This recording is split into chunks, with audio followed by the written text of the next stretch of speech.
എല്ലാവർക്കും BDSൻ്റെ നാലാമത്തെ വീഡിയോയിലേക്ക് സ്വാഗതം. ഇതിനു മുൻപുള്ള 3 വീഡിയോകളിലായി ഫോം 1 and 2 ജനറേഷൻ, ട്രഷറിയിൽ ബില്ല് സബ്മിറ്റ് ചെയ്യുന്നതിന് മുൻപ് ചെയ്യേണ്ട നടപടിക്രമങ്ങൾ, ഫോം 3 ജനറേഷൻ എന്നിവ നമ്മൾ പരിശോധിച്ച് കഴിഞ്ഞു. ഇനിയും ഫിനാൻസിൽ ഫോം 3 റിപ്പോർട്ട് ചെയ്തതിന് ശേഷം ഫിനാൻസ് അപ്രൂവലും ലഭിച്ചു കഴിഞ്ഞാൽ എങ്ങനെ പ്രോമിസറി നോട്ട് ഡൗൺലോഡ് ചെയ്യും എന്നാണ് ഈ വീഡിയോയിൽ നമ്മൾ കാണുന്നത്.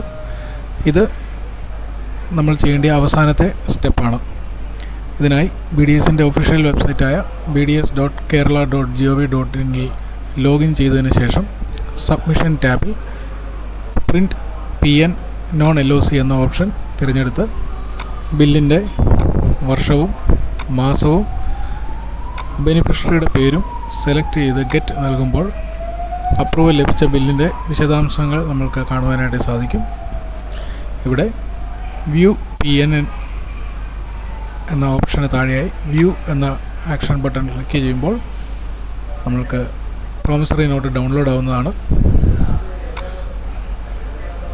ഈ പ്രോമിസറി നോട്ട് നമുക്ക് ഫിനാൻസിൽ നിന്നും ലഭിക്കുന്നതാണ്. ഈ പ്രോമിസറി നോട്ട് കോൺട്രാക്ടറുടെ ബാങ്കിൽ സബ്മിറ്റ് ചെയ്യേണ്ടതാണ്. ഇത് സബ്മിറ്റ് ചെയ്യുന്നതോടുകൂടി ബാങ്ക് കോൺട്രാക്ടർക്ക് പണം റിലീസ് ചെയ്യുന്നതായിരിക്കും. ഈ പ്രോമിസറി നോട്ടിൻ്റെ ഒരു കോപ്പി പ്രിൻ്റ് എടുത്ത് നമ്മൾ ഫയലിൽ സൂക്ഷിക്കേണ്ടതുമാണ്. ഇതോടുകൂടി BDSൻ്റെ അവസാനത്തെ സ്റ്റെപ്പും ഓൺലൈനായി ചെയ്യാനുള്ളത് കഴിഞ്ഞിരിക്കുകയാണ്. Thank you so much.